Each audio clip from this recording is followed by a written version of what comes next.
قال الله تبارك وتعالى في الكلام المجيد والفرقان الحميد والسابقون الأولون من المهاجرين والأنصار والذين اتبعوهم بإحسان رضي الله عنهم ورضوا عنه. قال الله تبارك وتعالى في مقام الآخر قل لا أسألكم عليه أجرا إلا المودة في القربى. صدق الله مولانا العظيم وبلغنا رسوله النبي الكريم ونحن على ذلك لمن الشاهدين والشاكرين والحمد لله رب العالمين.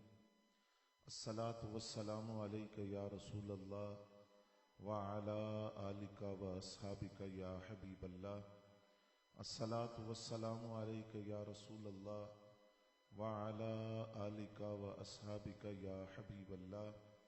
الصلاة والسلام عليك يا رسول الله وعلى آلك وأصحابك يا حبیب اللہ. حمد و ثنا کے بعد انتہائی واجب الاحترام قابل صد احترام بزرگوں اور دوستوں، بالخصوص اسٹیج پر جلوہ فرما برادر مکرم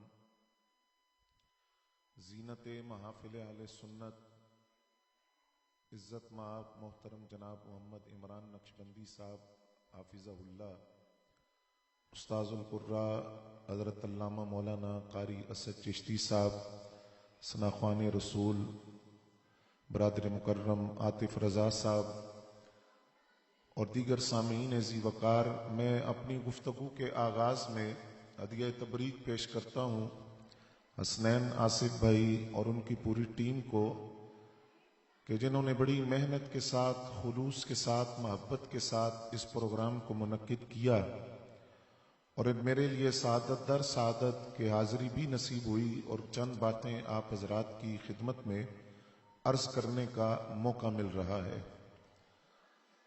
مجھے جس موضوع کے لیے حکم دیا گیا اس پر چند گزارشات آپ حضرات کی خدمت میں عرض کرنا ہے. امید ہے کہ آپ توجہ کے ساتھ سماعت فرمائیں گے.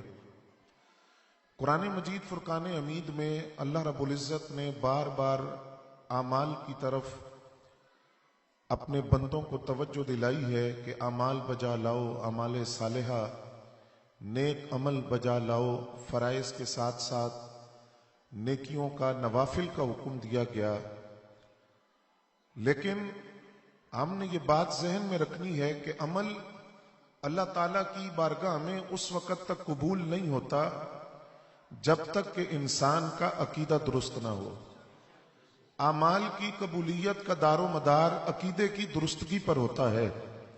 عقیدے کے اندر فساد ہو، عقیدے کے اندر بگاڑ ہو، عقیدے کے اندر جھول ہو، عقیدے میں نقص ہو تو کوئی عبادت بارگاہ رب العزت میں قبولیت کا شرف نہیں پاتی. عقیدے کی اصلاح کیے بغیر نمازوں پر نمازیں پڑھنا، روزے پر روزہ رکھنا، زکوٰۃ پر زکوٰۃ دینا، یہ اسی طرح ہے جس طرح کوئی بندہ بنیادوں کے بغیر بلڈنگ کا تصور کرے، یا کوئی شخص جڑوں کے بغیر درخت کا تصور کرے کہ جڑ ہے ہی نہیں اور درخت کھڑا ہے، بنیادیں نہیں ہیں اور بلڈنگ کھڑی ہے.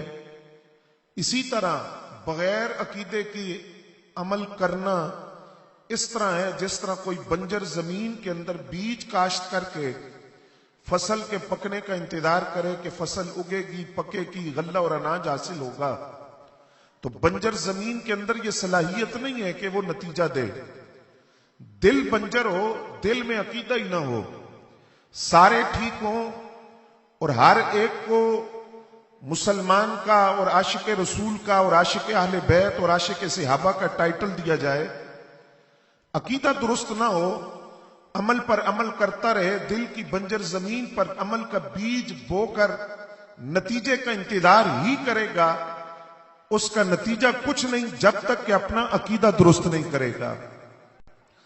اب عقیدہ کون سا درست ہے؟ آج ہم یہ دیکھتے ہیں کہ ہر جماعت، ہر مسلک اپنے آپ کو ناجیہ کہتے ہیں. مسلک ناجیہ کون ہے؟ کون سا عقیدہ ہے جو نجات دلانے والا ہے؟ نبی رحمت صلی اللہ علیہ وآلہ وسلم نے ارشاد فرمایا کہ بنی اسرائیل کے اندر 72 فرقے تھے، میری امت میں 73 ہوں گے، ایک فرقہ ناجیہ ہوگا، ایک ہوگا جو جنت میں جائے گا، باقی جہنمی ہے۔ اب فرقہ ناجیہ کون ہے؟ جو نجات پائے گا، جو جنت کا راستہ آسان جس کے لیے ہوگا اور جو جنت کے باغوں میں داخل ہوگا، وہ کون ہے؟ نبی رحمت صلی اللہ علیہ وآلہ وسلم نے خود آگے ارشاد فرمایا کہ وہ جو میرے اور میرے صحابہ کے طریقے پر ہوگا۔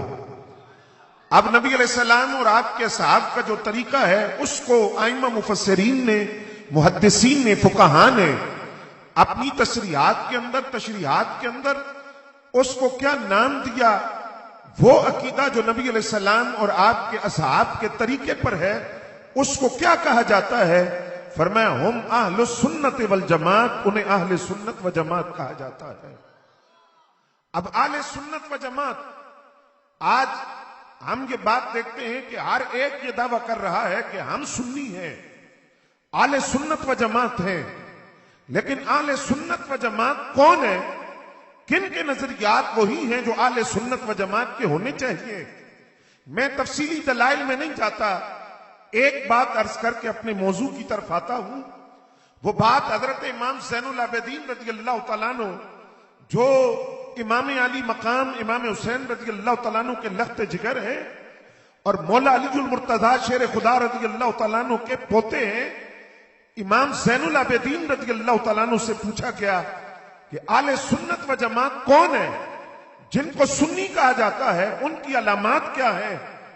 آپ نے فرمایا ویسے تو اہل سنت کی بہت سی علامتیں ہیں، اور یہ سوال اس بنیاد پر ہوا، پوچھنے والے نے پوچھا قرآن 2 گروہوں کا ذکر کرتا ہے، ایک گروہ وہ ہے کہ جن کے چہرے قیامت کے دن سفید ہوں گے، اور ایک گروہ وہ ہے جن کے چہرے قیامت کے دن سیاہ ہوں گے، بتائیے کہ سفید چہرے والے کون ہوں گے؟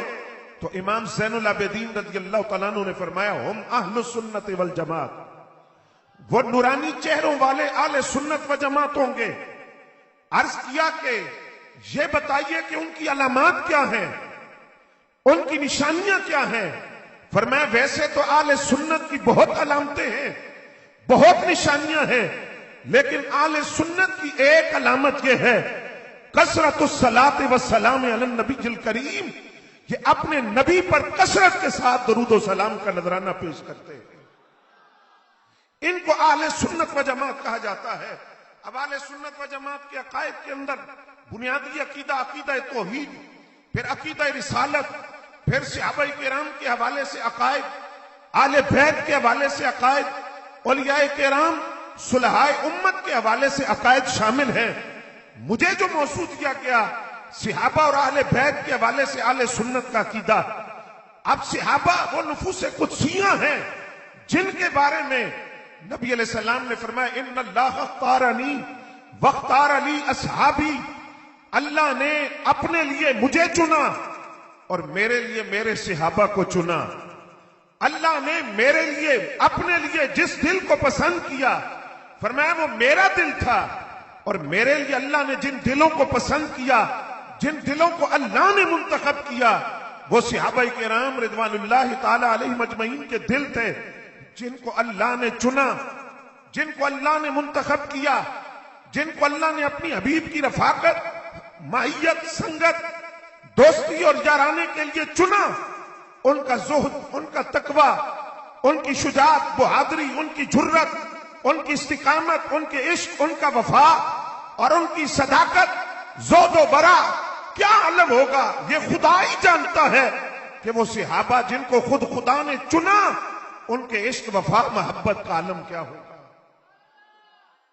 لیکن صحابہ کرام رضوان اللہ تعالی علیہم اجمعین کے حوالے سے یہ عقیدہ آج ذہن میں رکھنا چاہیے، نبی علیہ السلام کے کسی صحابی پر تان کرنا، اعتراض کرنا، تنقید کرنا اور اپنے خیالات اور اپنے نظریات کو اس کو نشانہ بنانا، یا کسی صحابی کے کسی فعل کو بنیاد بنا کر انگلی اٹھانا، یہ اصل میں اس صحابی پر اعتراض نہیں ہے، یہ اللہ کے انتخاب پر اعتراض ہے۔ اللہ نے جنہوں کو چنا ان پر اعتراض ہے، اللہ نے جن کو منتخب کیا ان پر تنقید ہے، کیونکہ صحابی اپنے عمل سے نہیں بنتا، صحابی کو رب منتخب کر کے یہ توفیق دیتا ہے کہ حالت ایمان میں اس نے نبی علیہ السلام کے چہرے انور کا دیدار کیا، صحابیت کا شرف پایا، تو کسی صحابی پر تنقید کرنا یہ اصل میں اللہ کے انتخاب پر اور اللہ رب العزت نے جن کو چنا یہ اللہ کے منتخب کردہ پر اعتراض نہیں، اللہ کے انتخاب پر تنقید اور تان ہے۔ اور جو اللہ کے انتخاب پر تان کرے وہ صحابی کے ساتھ دشمنی کا اعلان نہیں کر رہا، بلکہ وہ رب کے مقابلے میں آ کر رب سے دشمنی کا اعلان کر رہا ہے۔ اب قرآن نے ایک اصول دیا، سن رہے ہیں نا آپ، توجہ ہے، قرآن نے ایک اصول دیا کہ بحیثیت رسول سارے رسول برابر ہیں، لیکن رسولوں میں بعد رسولوں کو بعد رسولوں پر فضیلت ہے۔ بحیثیت رسول سارے برابر، رسولوں کے اندر بعد رسولوں کو درجے کے اعتبار سے بعد رسولوں پر فضیلت ہے۔ اور اسی اصول کی بنیاد پر علماء نے لکھا کہ صحابہ کرام صحابیت کے شرف کے اعتبار سے سارے صحابہ برابر ہیں، لیکن درجے کے اعتبار سے بعد صحابہ کو بعد صحابہ پر فضیلت دی گئی۔